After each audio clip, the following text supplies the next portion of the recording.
Assalamualaikum warahmatullahi wabarakatuh. Perkenalkan, nama saya Putri Lambang Purnaningsi dengan NPM 221305364 dari kelas 2B, Prodi Pendidikan Guru Sekolah Dasar jurusan Ilmu Pendidikan Fakultas Keguruan dan Ilmu Pendidikan Universitas Lampung. Di sini, saya akan membuat suatu video mengenai memahami aktivitas psikologis dalam belajar, guna memenuhi tugas ujian akhir semester mata kuliah Psikologi Pendidikan. Baik, langsung saja masuk ke materinya mengenai memahami aktivitas psikologis dalam belajar.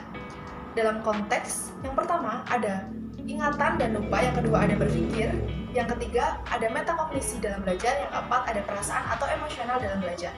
Yang pertama ada ingatan dan lupa. Ingatan itu merupakan kemampuan peserta didik di mana dia bisa mengingat dan menyimpan suatu informasi ke dalam memori. Nah, ada beberapa tahap dalam mengingat. Yang pertama ada tahap encoding atau pengkodaan, yang kedua ada tahap storage atau penyimpanan, yang ketiga ada tahap retrieval atau pengambilan. Nah, pada tahap encoding, di mana pengkodaan itu melibatkan suatu perubahan informasi baru, di mana informasi baru itu agar dapat disimpan ke dalam suatu memori. Jadi informasi yang datang, pengetahuan yang datang, agar dapat bisa dimasukkan dalam ingatan, itu biasanya peserta didik bisa menyederhanakan atau bisa dengan istilah-istilah yang mereka kenal, sehingganya dalam ingatan itu akan semakin melekat. Nah, yang kedua ada storage atau penyimpanan. Penyimpanan itu melibatkan penentuan informasi baru manakah yang akan dimasukkan ke dalam suatu materi dalam jangka waktu yang panjang. Yang ketiga ada pengambilan atau retrieval. Pengambilan itu melibatkan di mana pemanggilan suatu informasi baru ketika diperlukan.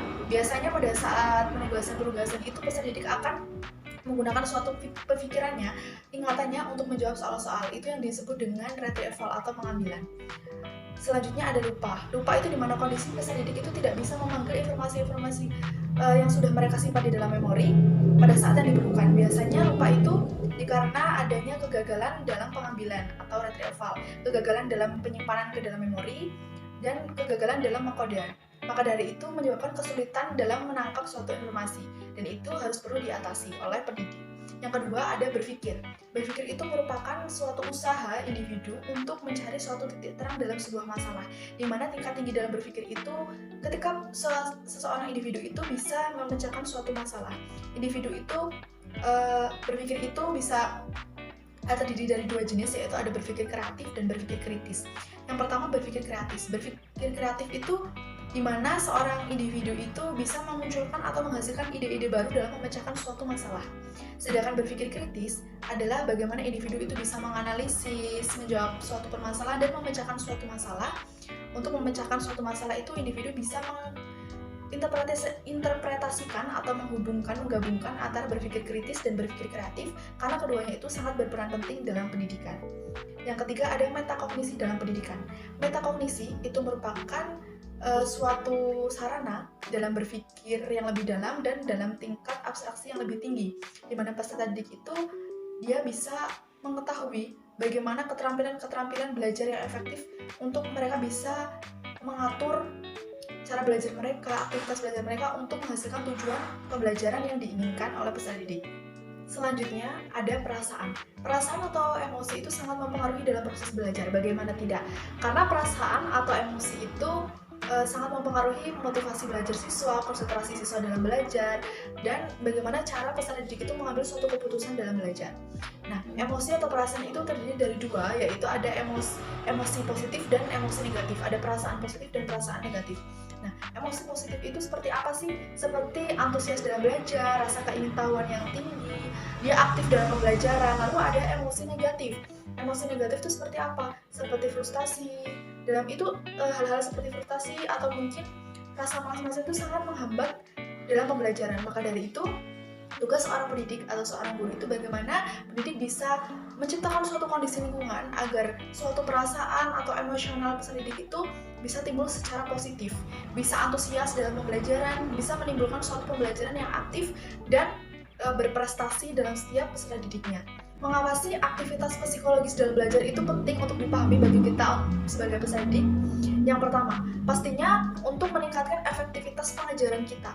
Di situ tadi kita memahami tentang ingatan, lupa, berpikir, metakognisi, dan perasaan, di mana kita bisa mengetahui segalanya itu, bisa mengetahui keadaan psikologis peserta didik itu, kita bisa menentukan strategi mana yang tepat untuk kita mengatasi berbagai permasalahan yang ada dalam pembelajaran itu.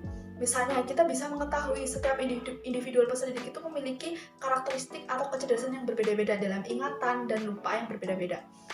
Dia memiliki metakognisi, strategi atau pengaturan untuk mereka belajar, untuk mereka mencapai cita-cita dalam pembelajaran, tujuan dalam pembelajaran yang berbeda. Maka dari itu, inti dari kita sebagai pendidik menguasai atau mengerti, memahami aktivitas psikologis dalam belajar itu untuk kita membuat suatu strategi agar bisa mengatasi permasalahan-permasalahan yang ada di kelas atau yang ada ketika pembelajaran berlangsung. Lalu yang selanjutnya untuk mengatasi hambatan belajar. Selanjutnya ada meningkatkan keterlibatan dan motivasi peserta didik.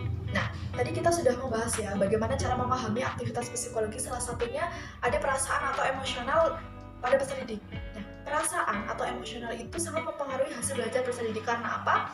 Karena dengan peserta didik itu dikuasai oleh perasaan dan emosional, maka dari itu motivasi, konsentrasi, dan bagaimana peserta didik itu memberikan suatu keputusan dalam belajar itu sangat dipengaruhi oleh perasaan atau emosional.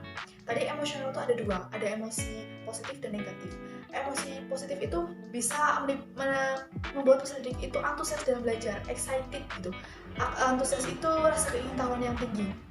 Jadi sebagai pendidik itu bagaimana bisa meningkatkan motivasi? Kita bisa menciptakan suatu kondisi pembelajaran itu yang menyenangkan. Jadi peserta didik itu tidak takut untuk mengeluarkan suatu pendapat.